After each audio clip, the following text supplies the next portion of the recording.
신약 성경 에베소서 1장 23절 같이 한 목소리로 읽겠습니다. 시작. 교회는 그의 몸이니 만물 안에서 만물을 충만하게 하시는 이의 충만함이니라. 아멘. 2004년 4월 18일이었습니다. 제가 그때 이제 부목사로 있던 남부산 교회에서 이제 오전 주일 예배를 드리고 그리고 이제 인사하고 그리고 바로 이제 오후에 우리 교회에 와서 이제 오후 예배 설교를 이제 함으로 이제 우리 교회에서 목회를 이제 시작하게 되었습니다. 그러나 정식 그 부임 인사는 이제 그 다음 주였죠. 4월 25일 주일 예배 때 이제 정식 부임 인사를 이제 했지요. 보통 한 교회에 부임하게 되면 어느 정도 이제 준비하는 시간, 좀 여러 가지로 재충전하는 시간을 가졌다가 이제 부임하게 되는데 저는 사정상 그러지를 못했습니다. 그때 우리 교회 상황이 그 두 목사님 계셨는데 이제 부산 대구 쪽에 그 담임 목회를 나가게 됐고, 그래서는 이제 교육 전도사님, 그 남자 전도사님 한 분, 여자 전도사님 한 분 계셨기에 제가 어쩔 수 없이 오전 예배 때 그 인사하고 오후 예배 때 이제 우리 교회에 이제 오게 된 거죠. 제가 부임해서 보니까 우리 강길구 그 이세별 집사님, 그때는 이제 세별 집사가 사실 청년이었죠. 그래서 제가 편하게 딸같이 생각이 들어서 세별이 하기도 하는데, 그 가정에 이제 병준이가 태어났다. 이 이야기를 제가 들었습니다.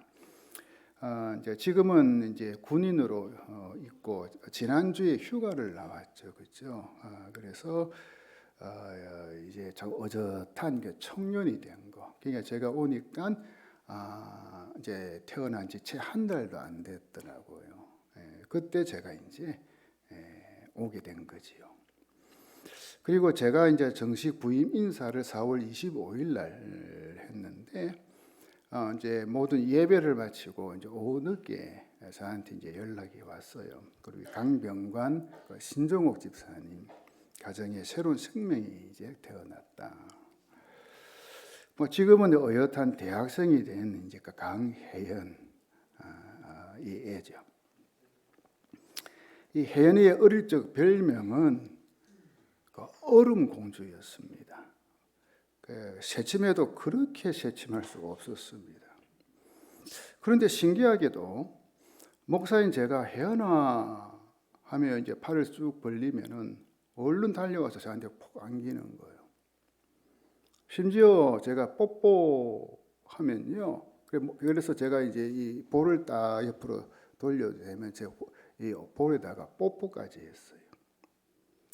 이 엄마인 신정옥 집사도 자기 딸이 이 목사인 저에게 이 하는 것을 보고는 정말 신기하고 이해가 되지 않아서 고개를 쩔레쩔레 흔들면서 이상하다. 우리 딸이 왜 저러노?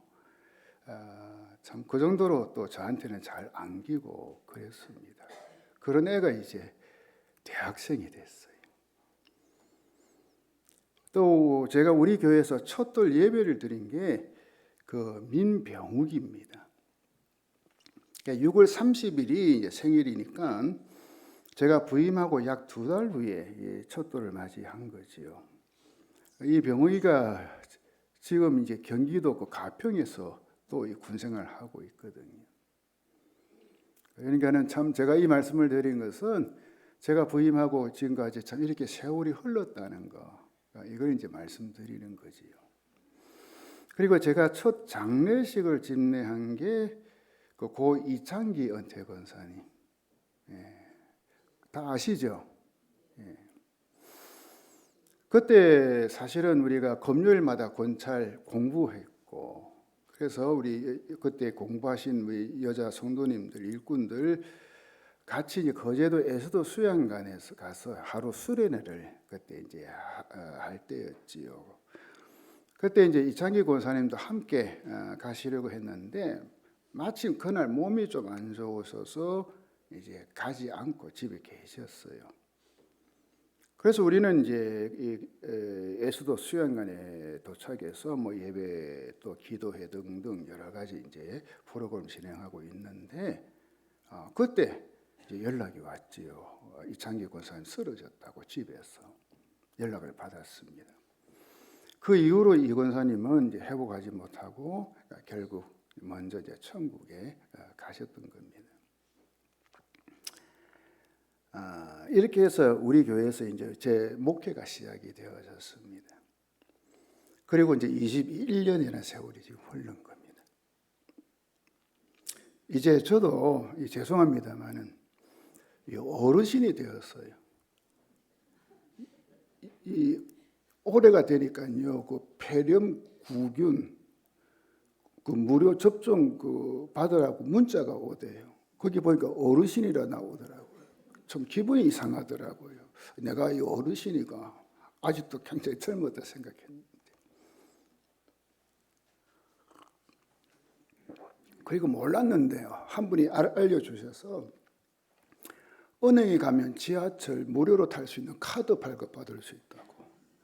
그래서 제가 지난주에 은행 가서 카드 발급받았습니다. 저도 이제 지하철 공짜 손님이 됐습니다. 뭐 좀 좋아하시는 분이 있네요. 지난 21년의 시간을 되돌아볼 때 많은 기억들이 제 안에 가득 차 있음을 보게 됩니다. 그 중에 아직도 제 가슴을 따뜻하게 해주는 일들 뭐 많이 있지만 또 시간상 몇 개만 소개할까 합니다. 제가 우리 교회에 부임하고 첫 번째로 한 행사가 그 전교인 특별 새벽 기도였습니다. 그 전에는 이제 그런 걸 안 했는데 혹시 여러분 가운데에 그때 제 첫 번째 특세 표 기억하시는 분이 있으신가요? 약속의 땅을 향하여 그 여호수아서 말씀으로 2주 동안 은혜를 나누었지요. 특세를 이제 하루 앞둔 주일 예배 시간에 제가 이 특세에 참석하기 위한 지침을 제가 이제 주보에다가 이제 광고란에 알려드렸어요. 예를 들면 뭐 자기 전에 물 한 사발 마시고 주무실 것. 그러면은 그 새벽 기도 전에 자연스럽게 일어난다고. 어디 가기 위해서? 화장실 가기 위해서. 또 한 가지가 9시 이후에는 TV를 보지 말 것. 왜? 좀 일찍 자야 되니까. 등등 이 특세 참석을 위한 지침을 제가 알려주었습니다. 나중에 이제 한 사실이었지요. 그 광고를 들은 한 청년이 이제 그날 저녁 그냥 그거는 그냥 전혀 무시해 버리고 자기 방에서 이제 리모컨으로 TV를 툭 켜는데 TV가 안 켜지는 거예요. 리모컨으로. 그러니까 계속 그렇게 이제 리모컨을 눌리는데 갑자기 그 TV 뒤쪽에서 펑 소리가 나면서 연기가 모락모락 나더래요. 그때서 이제 깜짝 놀래가지고 이게 뭔 일인가. 그러면서 목사님이 이제 예배 시간에 그 TV를 보지 말라 한 거 이게 생각이 나더라는 거지요. 근데 사실 이 청년은 그때까지만 해도 부모님 때문에 교회에 나온 청년이거든요. 정말 자기 신앙이 있어서 나오기보다 부모님 면 때문에 교회에 나온 청년이었지요. 그런데 이 TV 사건을 이 하나님께서 특세에 참석하라는 사인으로 이제 받아들이고 2주 동안 하루도 빠지지 않고 이제 참석을 한 것입니다. 그리고는 그때 이 주님을 인격적으로 만나는 은혜를 체험한 거죠. 그러니까 이것을 회심이라고 합니다. 사실 우리가요 예수를 믿는다고 하지만 또 교회에 다니지만 진정으로 주님을 만난 체험 없이 어쩌면 교회만 다니는 그런 교인들도 있거든요. 그렇죠? 이 청년도 사실은 거기에 해당되었습니다. 그런 삶을 살다가 이제 어떤 계기로 인해서 주님을 인격적으로 만나는 사건, 이것을 회심이라고 합니다. 요한 웨슬레 목사님은 정말 유명하시죠. 기독교 역사에 있어서 이분은 이제 미국에 선교하기 위해 배를 타고 대서양을 이제 건너게 되었지요. 목사로서, 선교사로서. 그때 이제 풍랑이 이제 크게 일어났고 배가 이제 침몰할 위태로운 상황에 처하자 이 목사님과 두려움에 휩싸여 버렸습니다. 이러다가 내가 죽는 거 아닌가. 이 목사가. 그런데 저기 그 가판 한쪽에서 이게 모라비안 성도들, 제가 안식을 하면서 이제 독일에 있는 여기 가봤거든요. 너무 제가 이제 이분들 한번 보고 싶었어. 이 모라비안 성도들이 그 극심한 풍랑 속에서 하나님께 찬송하고 기도하는 것을 이 웨슬레 목사님 보고는 그만 충격을 받은 거예요. 도대체 저 사람들은 누군가? 어떻게 이 배가 침몰하여 지금 죽음 일보 직전에 있는 상황에서 어쩌면 저렇게 밝은 모습으로 하나님을 찬양하고 기도할 수 있는 것일까? 이 웨슬레 목사가 충격을 받은 거예요. 나중에 이 요한 웨슬레 목사님은 그때 자신이 회심했다고 고백합니다. 여러분 가만히 보십시오. 그동안 목사였고요. 미국에 뭐하러 갔어요 지금? 선교하러 가는데 이때 자신이 진정으로 예수를 만났다는 거예요. 이게 회심이에요. 그리고 그 일을 계기로 이 기독교 역사에서 정말 한 획을 긋는 위대한 하나님의 사람이 되었죠. 감리교 창설했죠. 그리고 정말 뭡니까? 영국을 비롯해서 미국 등등 정말 하나님의 그 나라를 위해서 복음을 전하는 위대한 하나님의 사람이 된 거죠. 이게 그 회심인 거예요. 이 청년이 그때 이 회심을 이제 체험한 거예요. 그리고 특세가 끝났지만 이 청년은 새벽 기도에 나와 기도하기 시작했습니다. 다들 그랬지요. 저러다가 그만두겠지 청년이. 그렇게 생각했는데 이 청년의 새벽 기도는 1년이 넘어서도 계속 되는 거 있지요. 그 청년이 지금도 우리 교회의 한 부분을 감당하는 일꾼이 되었지요. 두 아들 둔 가정의 믿음의 가장으로서 얼마나 멋지게 예쁘게 살아가고 있는지. 저는 기도합니다. 이 청년처럼 다시 한번 청년들이 일어나 새벽을 깨우고 하나님께 자신의 인생을 맡기고 그리고 주님을 위해 사는 것을 저는 정말 보고 싶습니다.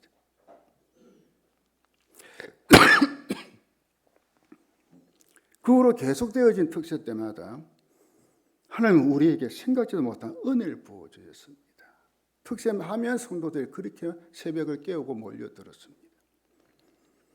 2007년 성령님 사랑합니다, 성령님 사모합니다 라는 표어로 가졌던 2주간의 특세는 아마 제가 천국 갈 때까지 이제 잊지 못할 특세였습니다. 어떻게 보면 사실 그때부터 우리 교회가 달라졌다 해도 과언은 아니겠죠. 성령님의 그 강력한 은혜와 역사가 얼마나 우리 교회가 부어지는지. 사실은 목사님 제가 당황스러울 정도로.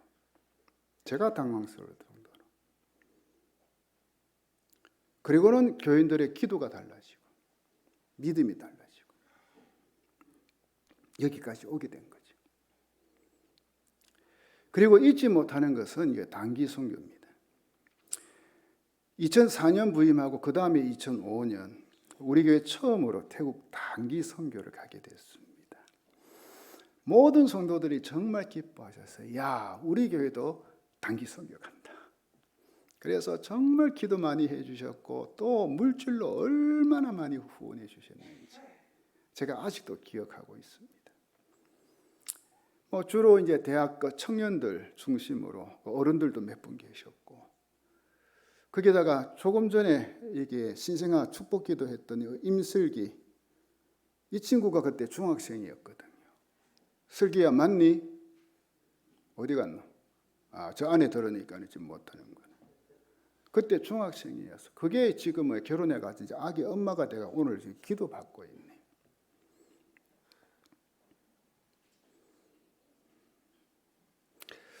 그때 뭐 태권도, 율동, 월십, 연극 등 이 공연 준비를 얼마나 열심히 했는지 정말 몇 달 동안 했습니다. 매일 그렇게 모여가지고. 그걸 생각하면 정말 제 마음속에 한편에 그때로 돌아가고 싶은 마음이 있어요. 네. 그 태국 치앙마이에서 선교하시는 김능훈 선교사님의 그 사역지인 그 몽족이죠. 산족, 그 산골 마을. 그 몇 곳에 가서 이제 전도를 했는데 그냥 산골이다 보니까 뭐 변변한 뭐 식당은 못 가고 주로 이 태국식 볶음밥 도시락을 주문해가 이제 이제 볶음밥 도시락하고 그 치킨, 닭다리 튀긴 거 이걸 이제 매일 먹었습니다. 처음에는 먹으면 했고요. 그런데 하루 이틀 계속 그 도시락만 먹게 되었는데 나중에는 진짜 안 넘어가대요. 그래서 김에 싸서 먹어보기도 하고 뭐 고추장에 비벼 먹기도 하는데 그래도 안 넘어가요. 그런데도 이 모든 대원들이 아무런 불평 없이 이 사역에 전념한 모습이 정말 아름다웠습니다. 과연 뭐 전도지 가지고 뭐 말이나 제대로 통합니까? 그런데 가서 보면은 뭐 전도지 전달하고 뭐 어떻게 제스처를 취해서 교회 오라고 하고. 그리고 우리를 웃게 한 것은 그때 이제 대학 1학년이었던 구정환 형제, 우리 구석준 집사님 아들, 그 구정환 형제였어요. 이제 이 친구가 맡은 게 이제 그 단기 선교 처음부터 끝까지 일정을 이제 기록하는 서기였는데 얼마나 꼼꼼하게 자세하게 다 기록을 하는지요. 세상에요. 그 선교 대원들이 우리가 주로 뭘 먹었다 했지요? 태국식 볶음밥 도시락하고 뭐요? 치킨 다리 먹었다 했지요. 근데 그 나중에 그 적은 거 기록한 걸 보니까요. 누구는 오늘 닭다리 몇 개 먹고 누구는 몇 개 먹고 하여간에 막 얼마나 우리가 웃었는지 정말 우리가 웃었습니다. 야, 그것도 재미가 있대요. 그래 하니까. 그냥 못 잊어요. 그런데 그 구정환 형제는 지금요 서울의 한 교회 그 기술직 직원으로 지금 근무하고 있거든요. 그러다 보니 이제 주일날 못 내려오지. 왜? 그것도 주일날 여러 가지 일을 해야 되니까. 참 보고 싶어요. 또 한 가지 여러분과 나누고 싶은 일은 2014년 뭐 케냐 은가 타타 교회당 건축, 여러분 기억하시죠?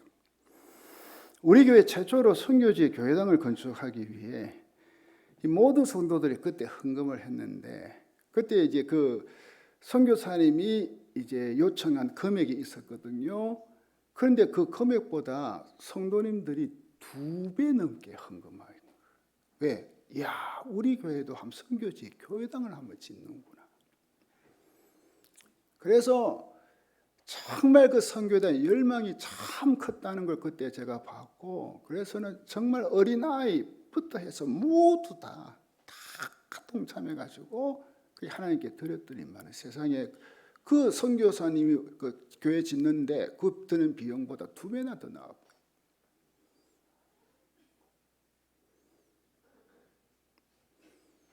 그러다가 그 교회를 다 지었다 이야기를 듣고 우리 성도들과 함께 헌당식 하기 위해서 케냐 그 마사이족 마을에 간 기회가 아직도 있어요. 그때 조금 나이 많으신 분이 우리 최병무 장로님하고 우리 소윤식 집사님 그때가 기억이 나요? 또 가고 싶어요? 그러면 보따리 사서 내일 같이 가입시다.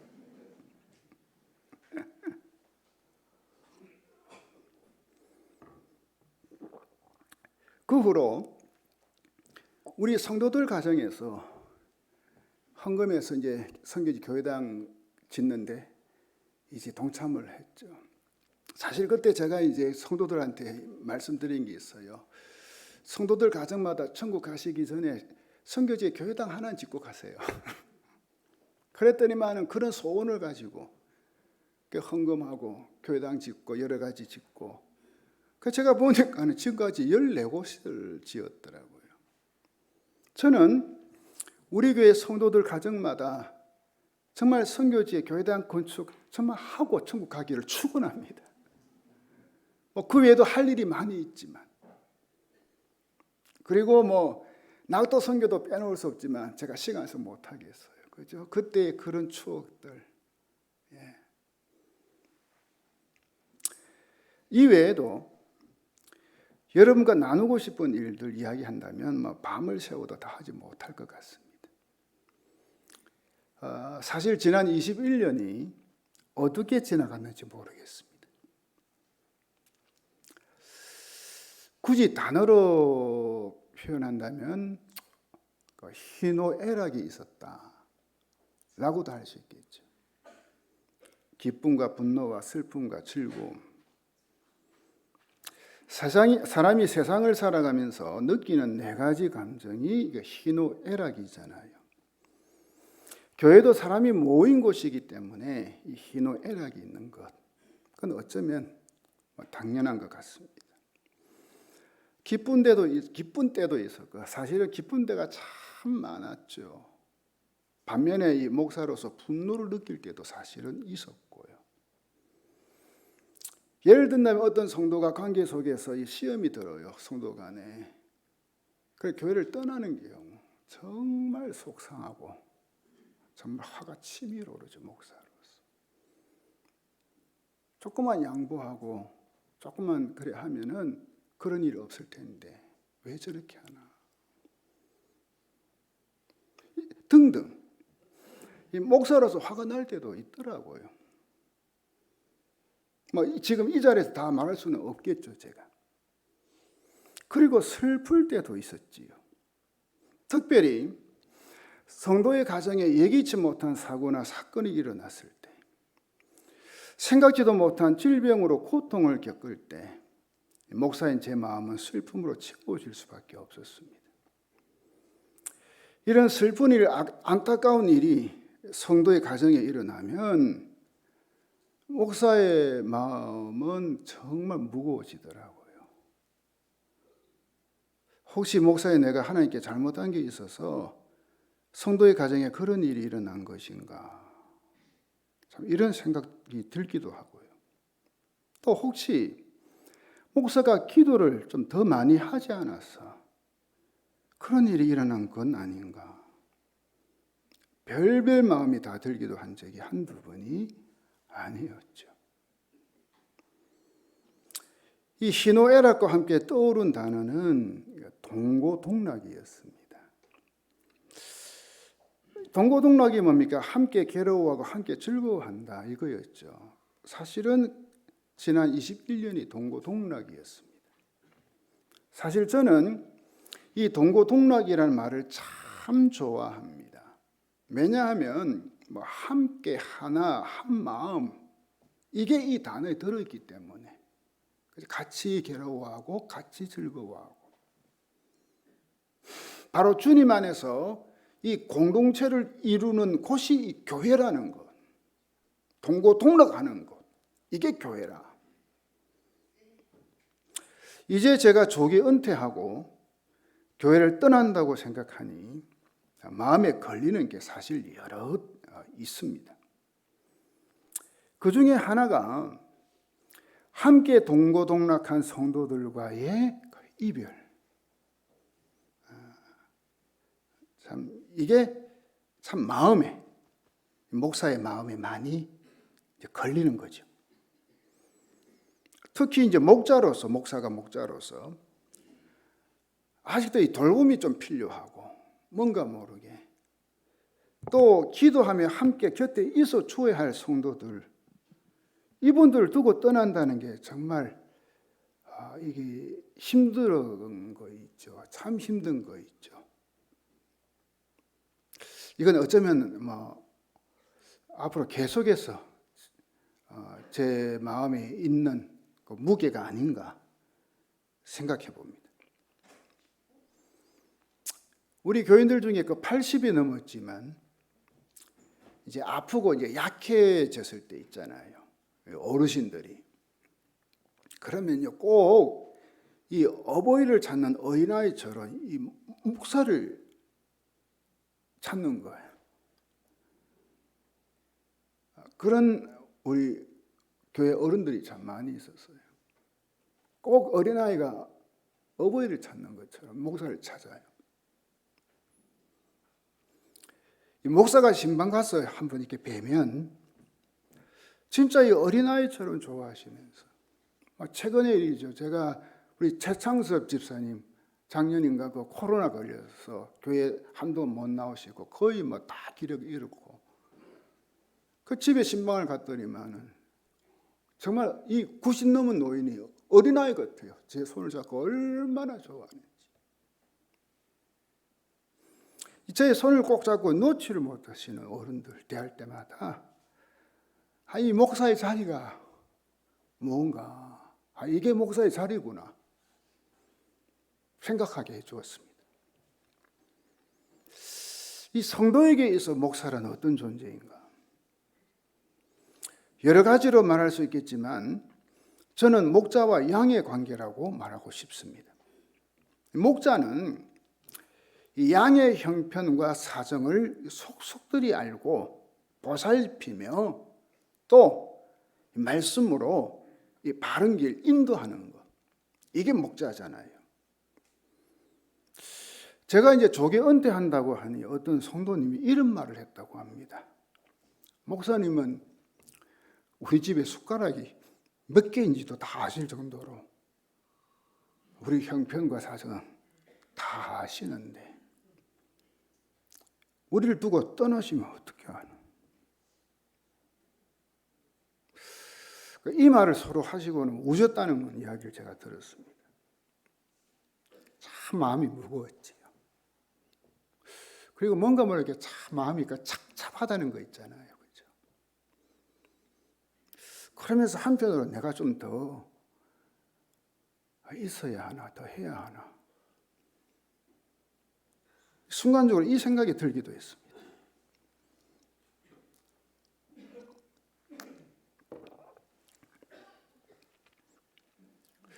우리 이제 우암 2구의 교회 바로 위죠. 그 재개발이 시작될 때, 그러니까 그 지역에 살고 있던 우리 성도님들 가정 이제 한 가정씩 이제 이사하시고 그 철거를 시작할 때, 제가 아마 여러분에게 그 요셉처럼 미래를 대비하며 기도하자 했던 아마 기억이 여러분도 아마 날 것 같습니다. 왜냐하면 이 지역 일대가 재개발되어지면 우리 교회로서는 그 재도약할 기회가 될 수 있기 때문에 잘 준비해야 되겠다. 이 마음이 있었죠. 그리고 저와 집사람도 이제 기도하기 시작했지요. 그러다가 이게 재개발하는 게 공사 중단되고 또 코로나 터지고 등등 예기치 못한 일이 이제 벌어졌습니다.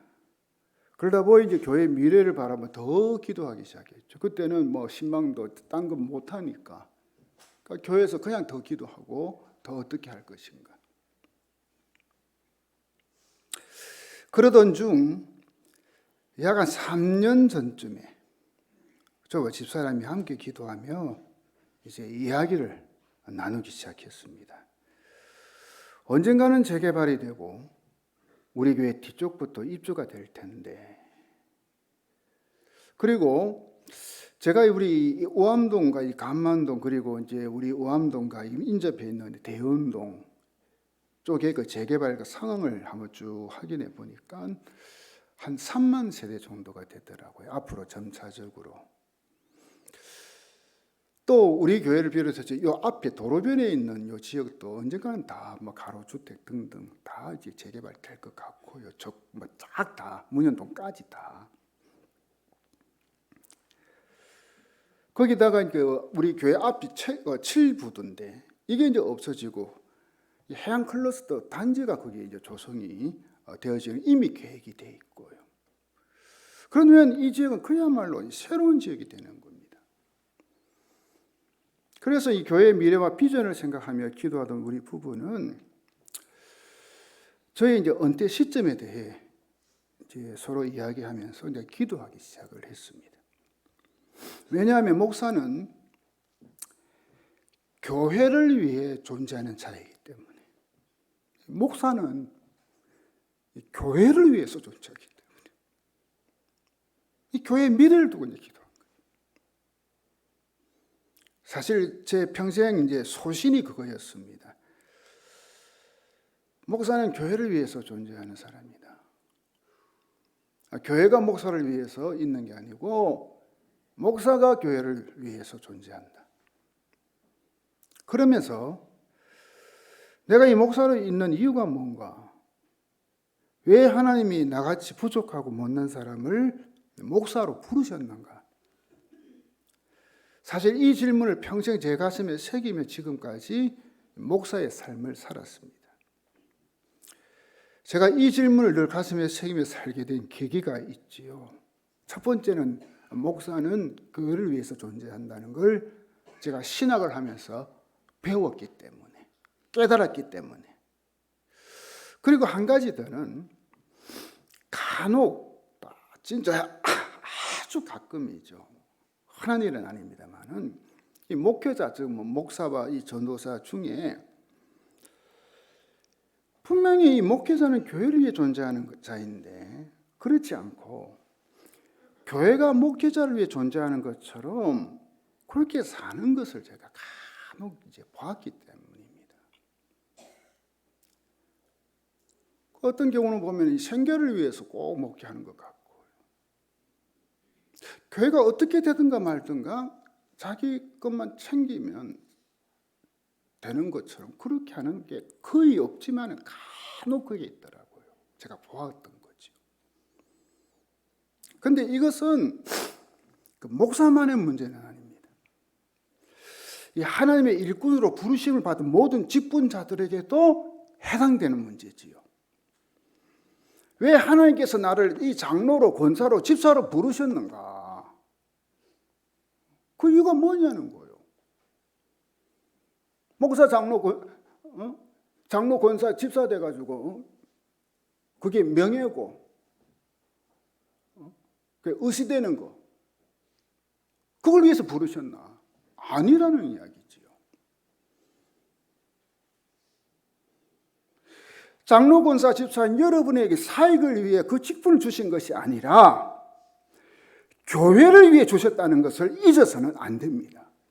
그런데 안타깝게도 하나님 주신 이 거룩한 직분을 이용하여 자신의 사익과 욕심을 채우고 하는 자들이 개중에는 간혹 있더라는 이야기입니다.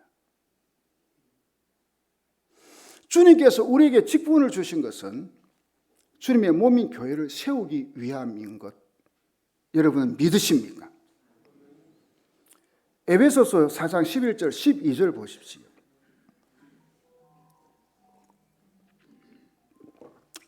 그분이 어떤 사람은 사도로, 어떤 사람은 예언자로, 어떤 사람은 복음 전도자로, 또 어떤 사람은 목사와 교사로 삼으셨습니다. 그것은 성도들을 준비시켜서 봉사의 일을 하게 하고 그리스도의 몸, 교회를 이야기하죠. 그리스도의 몸을 세우게 하려고 하는 것입니다. 교회를 세우기 위해서 직분 줬다는 거예요. 그렇다면 이 교회란 무엇이고 어떤 곳입니까?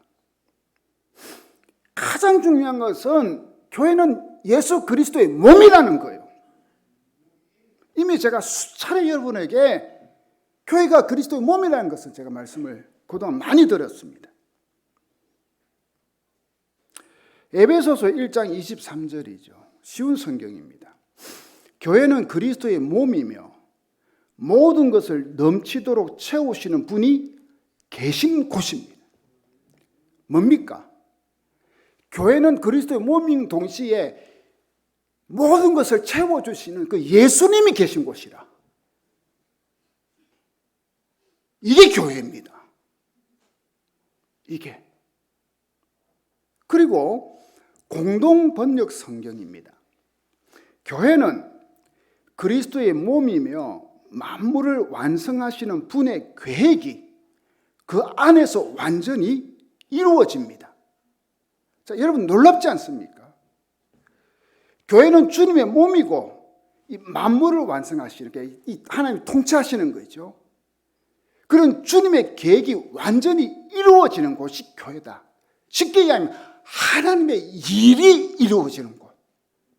그곳이 교회다. 그러니까 이게 교회고 이런 교회를 위해 존재하는 자가 목사고 여러분이라는 거예요. 그러니 우리는 그 무엇보다도 정말 두렵고 떨리는 마음으로 우리에게 주신 이 직분을 감당해야 됩니다. 그 직분을 쉽게 생각하면 안 됩니다. 정말 영광스럽게 얘기해야 됩니다. 교회가 무엇이고 어떤 곳인데 이걸 제대로 안다면 정말 우리가 직분받은 우리가 두렵고 떨리는 마음으로 그리고 영광스럽게 여기면서 나는 교회를 위해서 존재하는 사람이다. 그 마음을 잊어서는 안 될 것입니다. 저는 제가 어떻게 해서 목사가 되었는지 가끔 생각해 봅니다. 그때마다 솔직히 이해가 되지 않아요. 아직도 저는 이해 못합니다. 제가 왜 목사가 됐는지. 아무리 생각해 봐도 이 목사가 될 구석이라고는 찾아볼 수 없는 접니다. 언어 장애가 있던 제가 신학한다고 하자 눈물을 뚝뚝 흘리시던 멋진 권사님, 또 우리 부친 그리고 모든 형제 자매들 다 그때 이제 가족들을 모아놓고 저도 고민 끝에 6개월 동안 기도하다가 결국 하나님께 손을 들고 이제 신학을 하기로 하고 이제 가족들에게 이제 이야기를 했지요. 그때 우리 모친 권사님 아직도 제가 그 말 못 잊습니다. 네가 말을 못하는데 그래 가지고 어떻게 설교를 하겠노? 안 된다. 하던 거나 해라 하시면서 눈물을 뚝뚝 흘리시대요. 거기다가 저는 이 내성적이었고요. 또 소심했고요. 그래서 이 사람들 앞에서 말 한마디 정말 못했어요. 얼굴만 뻘개지고요.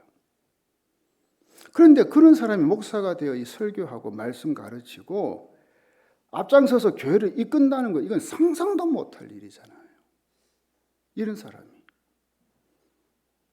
그런데도 여기까지 왔습니다. 이 하나님의 은혜라는 말 외에는 저의 이 목사로서의 삶을 설명할 것은 없습니다. 아무리 생각해봐도. 그러다 보니 목사로서의 저의 삶은 정말 치열했고 처절했습니다. 여러분 보시기에는 막 멀쩡하게 생겨가지고 그런 고민이나 힘든 것이 그렇게 좀 목회를 한 것처럼 보이겠지만 사실은 그렇지 않았습니다. 제가 기도할 때마다 빠지지 않고 하나님께 기도한 것은 하나님 저 좀 불쌍히 여겨주십시오. 늘 이 기도했습니다. 하나님 저 좀 불쌍히 여겨주십시오. 하나님께 도와달라는 기도를 하지 않을 수가 없었습니다. 왜냐하면 하나님께서 불쌍히 여겨주시지 않으면 제가 이 목사로서 목회를 할 수 없다는 걸 그 누구보다 제가 알고 있었기 때문에 저는 늘 그 기도를 했습니다. 하도 이 언어에 대한 문제가 있으니까요. 처음 신학을 하고 혼자서 아무도 없는 곳에서 혼자 발성 연습한 게 한두 번이 아닙니다. 여러분 아시는 것처럼 예, 이, 오, 우 있죠. 그 옆에서 누가 보면 미친 사람처럼 보였을 겁니다. 왜? 말을 잘 못하니까. 정말 처절했습니다.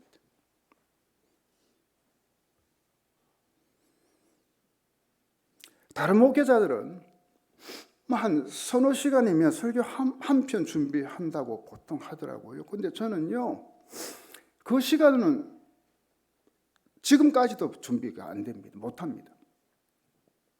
성격상 조금 느린 것도 있고 또 꼼꼼한 것도 있고요, 제가. 어쨌거나 주일 설교 한 편 준비하는 게 지금까지도 그렇습니다. 치열한 전쟁이었습니다. 제가 지금까지 토요일 그리고 이 주일, 지금 이 시간 여기 강단에 설 때까지 주일날 밤 거의 몇 시간만 좀 잤지 거의 자본 적 없습니다. 밤 새웠습니다.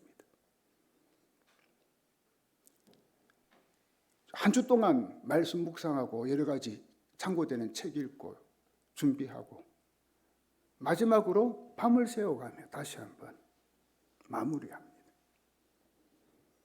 때로는 한 새벽 한 2시쯤 되면 참 피곤하기도 하고 일어나기도 싫죠. 아이고. 그러다가 또 일어나고 그리고 마무리하고 정말 치열했습니다. 그리고 하나님의 말씀을 전할 때 성도들 눈치를 보거나 듣기에 좋은 말만 하지 않기로 이미 제가 목회를 하면서 결심했습니다. 이 하나님의 말씀을 감없이 전하려고 애썼습니다. 그러다 보니 때로는 여러분들 입장에서는 좀 부담이 되는 말씀도 있었을 것 같고 또 때로는 좀 거부감을 느끼는 말씀도 아마 있었을 것 같습니다. 왜냐하면 때로는 결코 이 귀에 듣기 좋은 내용이 아닌 때도 있었기 때문에. 그 사도 바울의 고백입니다. 골로새서 1장 25절이죠. 나는 특별한 사명을 받고 여러분을 돕기 위해 보내진 교회의 일꾼입니다. 내가 할 일은 하나님의 말씀을 숨김없이 여러분에게 전하는 것입니다. 그러니까는 말씀을 있는 그대로 전한다는 거지요. 사람 눈치 보거나 듣기 좋은 말 하는 게 아니고 말씀을 말씀 있는 그대로 전한다. 왜? 그래야만 듣는 성도가 영적으로 건강해지니까요. 저는 이 말씀처럼 설교하려고 애썼습니다. 왜냐하면 성도들의 영적 건강을 생각해 보니까 귀에 듣기 좋은 말만 해서는 안 되는구나. 이런 마음으로 오늘까지 왔습니다. 때로는 설교를 하고 나서 목양실에 혼자 올라가서 오늘 내가 좀 말을 좀 너무 심하고 강하게 했나? 그런 마음이 들 적도 사실은 있었지요. 그러나 그 다음 주 되면 아니지. 말씀 있는 그대로 전해야지. 사실 저는 우리 교회에 부임할 때부터 제 마음에 그 이삿짐 보따리를 사놓고 있었습니다. 왜냐하면 하나님이 떠나라고 하면 언제든지 순종하기 위해서죠. 저는 부임할 때부터 제가 그 만 70세 정년까지 목회 다 하고 은퇴한다는 생각은 사실은 하지 않았습니다. 왜냐하면 목사는 교회를 위해 존재하는 자이고 그렇기 때문에 하나님께서 원하시는 대로 뜻하시는 대로 순종하는 자가 되어야 하기 때문에 그 마음으로 살았던 거지요. 하나님께서 우리 교회에 김 목사가 더 필요하다고 하시면 정년까지 할 것이고 그렇지 않으면 떠날 마음의 준비를 하며 목사의 직분을 그냥 감당하며 때가 되면 그냥 떠나겠다. 그 마음이 있었지요. 왜냐하면 목사라는 사람은 하나님이 시키시는 대로 말씀하시는 대로 움직이고 순종해야 하는 종이기 때문에 그렇습니다. 그래서 목사를 가리켜 뭐라고 이야기합니까? 주의 종이라 하잖아요. 근데 어떤 분들은 목사 보고 종이라니까 좀 더 거북스러운지 주님의 종님이라 하대요. 종은 종이지 종님은 뭡니까? 안 그래요. 목사는 종입니다. 종. 하나님께서 말씀하시면 어떤 말씀이든지 순종하는 사람이 목사입니다. 물론 여러분들 다 마찬가지고요. 이런 마음으로 이 지역의 재개발을 준비하며 기도했을 때 하나님께서 저와 집사람에게 다음에 마음을 주셨습니다. 이 지역이 재개발되고 또 칠부도가 없어지고 해양 클러스터 단지가 조성되면 지금과는 아주 다른 지역이 될 텐데, 그렇다면 우리보다 새로운 이 젊은 목사가 부임하여 이 성도들과 함께 새로운 마음과 새로운 분위기 속에서 교회를 섬기고 목회하는 것이 우리 교회에게 유익이 되지 않겠나, 그 마음을 가지게 되었습니다. 그래서 이 문제를 가지고 우리 부부가 건 3년 동안 계속 기도해 왔습니다. 물론 성도님들 전혀 몰랐죠. 그 누구한테도 이야기 안 했으니까요. 제가 아주 가까이 하고 존경하는 목사님들한테도 내색을 안 했으니까요. 저하고 집사람 두 사람 품고 기도했죠. 정년까지 목회하는 것이 교회에 유익이 될 것인지, 아니면 어느 적당한 시점에 물러나는 것이 교회에 좋을 것인지. 사실 지금 말씀드리지만 고뇌의 시간이었고 고심의 시간이었고 정말 힘든 시간이었습니다. 어떻게 하는 게 교회에 유익이 되는 건지. 이렇게 생각하면 더 목회하는 게 맞는 것 같고, 저렇게 생각하면 이 재개발 입주를 앞두고 은퇴하는 것이 맞는 것 같고, 순간순간 이 생각 저 생각이 드는 겁니다. 말을 안 해서 그렇지 하나님의 뜻을 분별하기 위해 지난 3년 동안 정말 엎드리는 시간을 가졌습니다. 그리고 교회의 미래와 유익을 위해서 조금 일찍 은퇴하는 것이 하나님의 뜻임을 확신하고, 지난 1월 말에 당회, 또 우리 원로 은퇴 장로님들, 그리고 주일날 우리 직분자들 이제 소집해서 이 사실을 이제 알려드린 것입니다. 솔직히 지금처럼 뭐 정년까지 목회하면 되지 않는가, 그런 마음도 사실은 들었습니다. 지금까지 하던 대로 하면.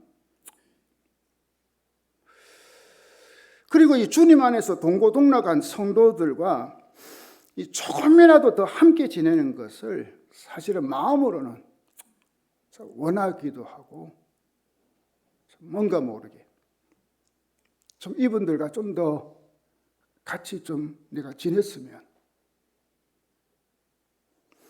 하지만 언젠가는 은퇴해야 하고, 그 은퇴 시기를 조금 앞당기는 것이고, 무엇보다도 교회의 유익에 대한 하나님의 뜻을 생각했을 때 지금이 그 시간임을 깨닫게 되었던 것입니다. 제가 조기 은퇴를 한다고 하니 어떤 목사님은 아니 그 목사 그 정년 연장을 해서 더 목회하려고 하는 목사도 참 많이 있는데 왜 일찍 은퇴하느냐고 만류하는 분도 사실은 있었습니다. 또 어떤 성도님은 목사님 그냥 뭐 두 아들 결혼은 시키고 은퇴하셔야죠, 그 말씀하시는 분도 있더라고요. 두 아들 결혼뿐 아니라 은퇴 후에 저의 삶에 대한 구체적인 계획이나 준비에 대한 염려를 해주시는 목사님들도 많았고 성도님들도 많았습니다. 목사님 은퇴 후에 어떻게 하시려고요? 솔직히 구체적인 계획, 뭘 하겠다는 거 사실 아직까지는 없습니다. 여러 가지 생각은 있지만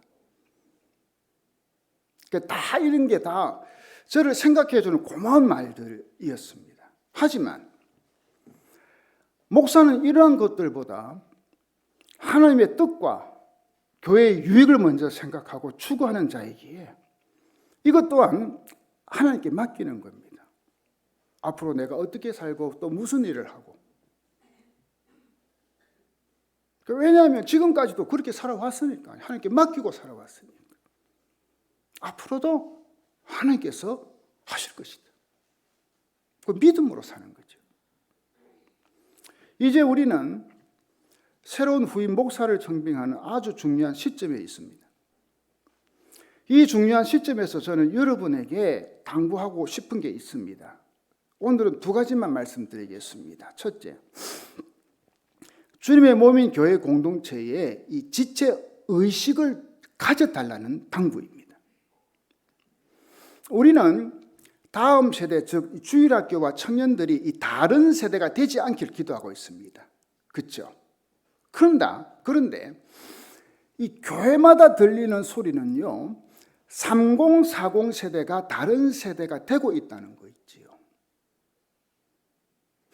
교회 공동체가 하는 사역과 일에 이 30, 40 세대의 참여가 굉장히 약해지고 잘 안 된다는 이야기들이 많이 들립니다.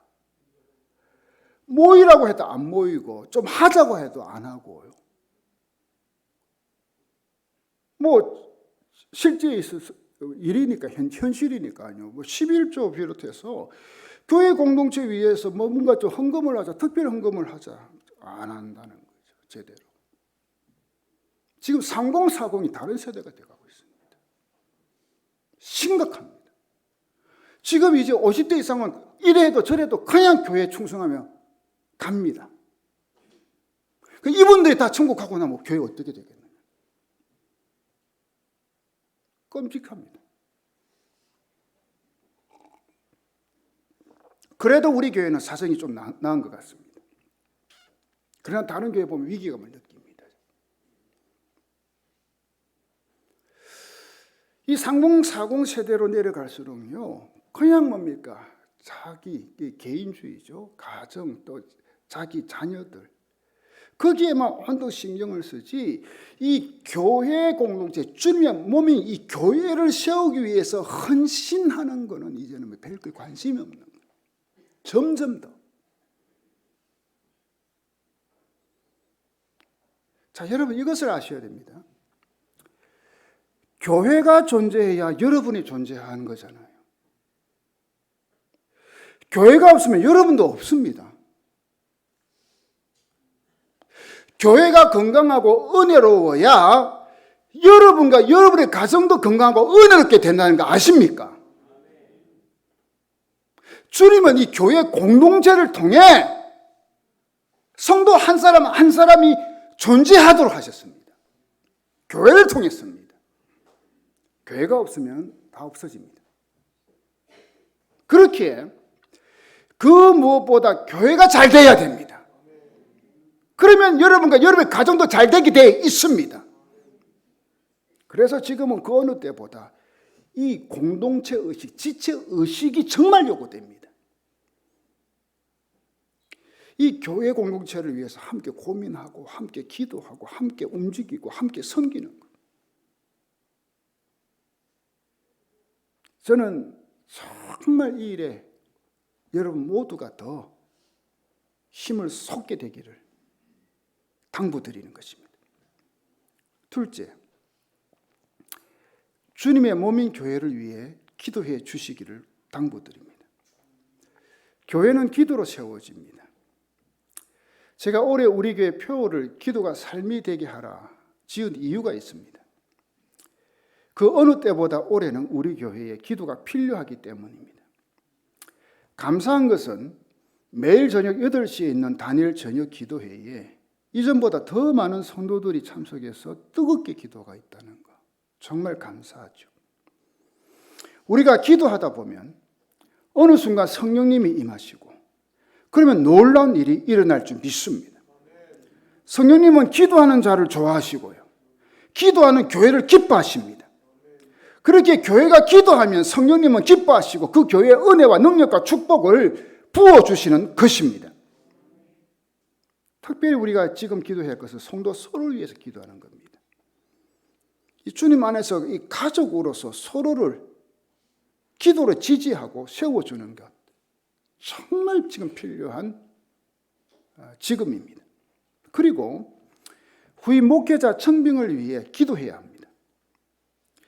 후임 목회자를 위해 기도할 때는 다른 것보다 우리 교회에 꼭 맞는 목회자를 보내달라고 기도하시기 바랍니다. 뭐 유능한 목회자, 실력 있는 목회자, 설교 잘하는 목회자 등 흔히 말하는 그런 뭡니까? 좋은 훌륭한 목회자 그 이전에 우리 교회에 맞는 목회자 하나님 보내달라고 기도하시기 바랍니다. 그래야 이 변화가 일어나는 이 지역의 영적 지도를 새로 그려나가는 우리 교회가 되는 거예요. 이 일을 위해 함께 기도하는 여러분이 되시기를 다시 한번 부탁드립니다. 지난 21년간 목회하면서 감사한 것은 이름 말할 수 없을 정도로 참 많이 있습니다. 때가 되면 나눌 기회가 또 있겠지요. 그러나 한편으로는 아쉬운 점도 많습니다. 이것은 제가 부속에서 제대로 감당하지 못한 부분이 있기도 합니다. 그래서 후임 목회자가 부임하게 될 때 저의 바람은 다음에 3가지로 요약할 수 있습니다. 첫째는 다음 세대를 위한 이 청사진을 마련하여 목회하는 것입니다. 다음 세대에는 이미 말씀드린 것 주일학교와 청년뿐 아니라 3040 세대까지 포함됩니다. 만약 이 40대의 젊은 목회자가 오게 된다면 누가 올지 모르지만 아직까지 그래서 아무래도 저와는 좀 다르지 않겠나. 저는 이미 뭡니까? 지하철 공짜고 폐렴 구균 주사 맞은 사람이고 그런데 40대 가면 이 3040 세대와 좀 뭔가 통하지 않겠나 더 기대하는 거죠. 둘째는 말씀 양육에 대한 부분입니다. 사실 하나님께서 저에게 주신 달란트 중에 하나가 이 말씀 양육, 소그룹 양육이었습니다. 참 재미있었고요. 그동안 다른 교회에서도 굉장히 효과가 많았고요. 여러 가지 결과가, 열매가. 근데 그동안도 저희 교회 와서 양육한다고 했지만 사실 쉽지는 않았습니다. 그래서 제 마음에 흡족하게 하지 못한 부분이 있었고요. 이걸 정말 지금도 아쉽게 여기고 있습니다.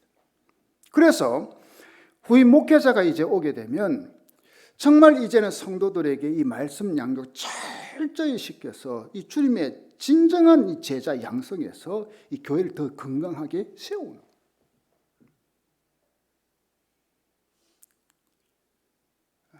이런 이제 후임이 왔으면 바람입니다. 셋째는 주님의 명령이요 교회의 존재의 목적인 전도에 대한 부분입니다. 전도는 더 말할 게 없는 교회의 존재의 목적입니다. 지금도 여러 전도팀이 매주마다 전도하고 또 시아철을 통해 전도 행사를 하고 있지만 제 바람은 모든 성도들이 전도자가 되어 생활 속에서 이 전도하는 것입니다. 교회가 온통이 전도의 열기로 가득 차고 매주마다 새로운 신자가 오는 교회가 되는 것입니다. 그리고 그들은 온전한 그리스도를 세우는 것입니다. 그리고 무엇보다 중요한 것은 새로 우리가 모시게 될 후임 목회자는 정말 주님 사랑하고 교회 사랑하고 성도 사랑하는 그런 분이 정빈되도록 여러분이 또 저를 포함해서 모두가 다 기도해야 될 줄 믿습니다. 사랑하는 성도 여러분, 교회는 주님의 몸입니다. 목사가 존재하는 이유는 교회를 위해서입니다. 목사뿐 아니라 여러분이 존재하는 이유도 주님의 몸인 교회를 위해서입니다. 교회는 주님이 계시는 곳이고 만물을 완성하시는 주님의 계획이 완전히 이루어지는 곳, 즉 하나님의 위대한 일이 이루어지는 곳이 교회입니다. 이 사실을 다시 한번 저와 여러분의 마음에 새기고 주님의 몸인 교회를 위해 더 믿음으로 사는 여러분이 되시기를 주의 이름으로 축원합니다. 하나님 아버지, 교회는 주님의 몸입니다. 목사가 존재하는 이유도, 성도가 직분자들이 존재하는 이유도 바로